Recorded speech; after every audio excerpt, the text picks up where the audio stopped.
انت تعرف ان اول واحد دخل الكهرباء في المسجد النبوي كان مصري من قرية بسيطة قدر يجمع بين الصناعة والتجارة وينشر الثقافة في بلده ويبقى كمان وزير. تعرف حكايته؟ استنى للآخر وهات قهوتك الحلوة علشان اقول لك الحكاية ايه.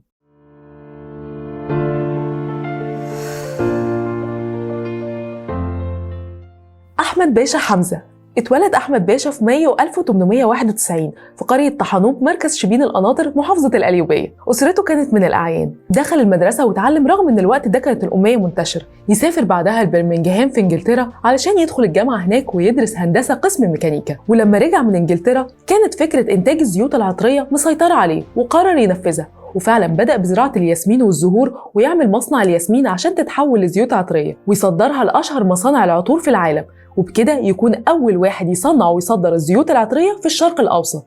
ويعمل كمان معمل لتقطير مية الورد والياسمين ويبعت جزء من إنتاجه كل سنة لغسل الكعبة المشرفة. من الصناعات كمان اللي عملها أحمد باشا حمزة مصنع للتلج اللي كان مسيطر وقتها على صناعته ومحتكرها الأجانب، فقرر ينافسهم ويعمل مصنع وطني مصري للتلج شركة القاهرة.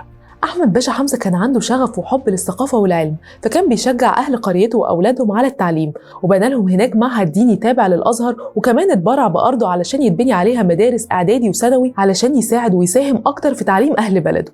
أصدر كمان مجلة لواء الإسلام وكانت مجلة ثقافية دينية اجتماعية، وكان بيكتب بنفسه افتتاحية المجلة على مدار 30 سنة بمقالات بتتكلم عن الأحداث المهمة اللي بتشغل المجتمع وتوعيه وتثقفه. وكان بيكتب في المجلة وقتها أشهر المثقفين زي محمد الخضر حسين، محمد أبو زهرة، محمد البنا وغيرهم كتير. وفضل محافظ أحمد باشا على نشر المجلة لحد ما توفى، واستلمتها بعده بنته فاطمة حمزة وفضلت تنشرها لحد 1989. اتولى أحمد باشا حمزة وزارة التموين في أواخر حكومة مصطفى باشا النحاس الخامسة، وبدأ معاه السادسة في 26 مايو 1942. والحقيقة إنه كان وزير نشيط جدا وكان بينزل بنفسه يفتش على رغيف العيش، لساعات كمان كان ينزل يختبره ويدوق منه بنفسه علشان يعرف مدى جودته وصلاحيته للناس. كمان قدر يمنع احتكار القمح، وهو أول من بدأ بسياسة الكوبونات في توزيع الأقمشة على التجار عشان يحارب السوق السوداء ويمنع غلاء الأقمشة في السوق.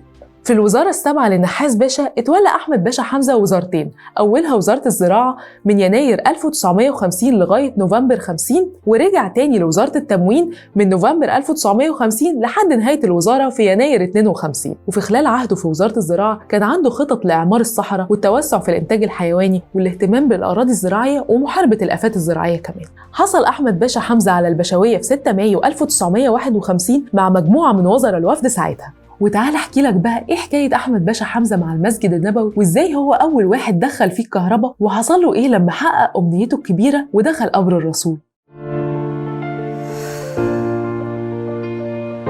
سنة 1947 يسافر أحمد باشا حمزة للحج مع مدير مكتبه دكتور محمد شئتة، وبعد ما خلص مناسك الحج راح للمدينة المنورة علشان يزور المسجد النبوي، ودي الزيارة اللي غيرته وخلت اسمه يتكتب بحروف من نور في التاريخ. المسجد النبوي الشريف أول ما اتبنى كان بيتنور بسعف النخيل بتوليع النار فيه، وفضل كده لحد السنة 9 هجريا لما جه الصحابي تميم الداري من فلسطين وبدل السعف ده بأناديل بتنور بالزيت. وفضل المسجد النبوي بينور ب 600 مصباح زيتي لحد ما اتعملت توسعة للمسجد النبوي في عهد الملك عبد العزيز آل سعود، واتعملت محطة إضاءة خاصة للمسجد ووصل عدد المصابيح ل 2427 مصباح. لغاية زيارة أحمد باشا حمزة في 47 لما راح هناك وتفاجئ إن المدينة المنورة مش منورة بالكهرباء، حتى المسجد النبوي من غير إضاءة كهربائية وشغال بس بالمصابيح الزيتية. فحزن جدا ساعتها وصعب عليه إن مسجد الرسول ما يكونش فيه إضاءة كافية ويكون مظلم، فلما يرجع مصر يشتري محولات كهربائية وأسلاك ومصابيح ويبعتها على حسابه للمدينة المنورة، ويكلف مدير مكتبه دكتور شتا إنه ياخد مهندسين متخصصين والمولدات الكهربائية ويروحوا يركبوها بنفسهم جوه الحرم النبوي والمسجد هناك، وتستمر عملية التركيب لمدة 4 شهور كاملة. بعدها ينور المسجد النبوي بالإضاءة الكهربائية وتتعمل احتفالية كبيرة بالمناسبة دي. يرجع تاني أحمد باشا حمزة ومدير مكتبه علشان الحج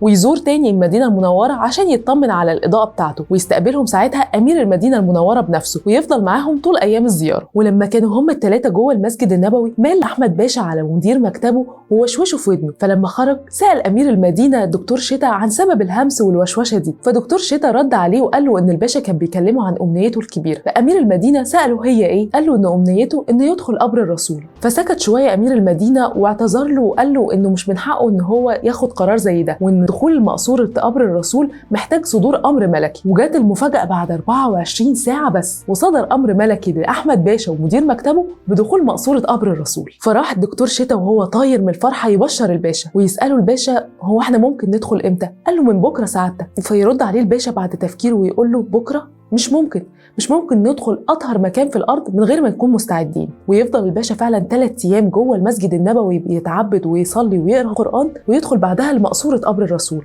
وبيحكي دكتور شتا في مذكراته عن اللحظات الروحانية دي وبيقول: دخلنا قبر الرسول واستقبلتنا رائحة زكية شديدة الروعة، ووجدنا أرض رملية، وشعرنا من جلال المكان أننا غير قادرين على الكلام. وبعد دقايق من رهبة الموقف فضل الدكتور وأحمد باشا يقروا قرآن كتير ويدعوا كتير، ولما خرجوا فضلوا ساكتين تماما وما قدروش يتكلموا الا بعد ساعتين. احمد باشا حمزه كان معروف عنه انه بيحب الخيول العربيه، وبدا في تربيتها سنه 1905 لما قدم له عمه اول فرس عربيه مع سرج فضي هديه، ومن ساعتها بدا يربي في الخيول. وفي سنه 1942 يعمل اسطبل خيل ويسميه اسطبلات حمدان. وحمدان ده الحصان العربي الاصيل اللي اشتراه من مزاد اسطبلات انشاص للخيول العربيه الاصيله بعد ثوره يوليو، وكان من ممتلكات الملك فاروق اللي تم تصفيتها وبيعها في المزادات. فصعب عليه احمد باشا حمزه ان خيل الملك تتبهدل بعده، فيشتريه ويعتني بيه ويحبه وينتج له افضل انواع الخيول العربيه الاصيله، ويسمي الاسطبلات على اسمه تكريما له. وبعد الثوره برضو اتباعت جزء من خيول الباشا في المزاد العلني بسبب التامين، ويرجع يشتريها تاني ويرجعها لاسطبلاته، لانه دايما كان مقتنع بجمله ان اللي بيحب عمل شيء ما يعرفش التعب فيه. وفضل يعتني بخيوله ويرعاها لحد سن ال70.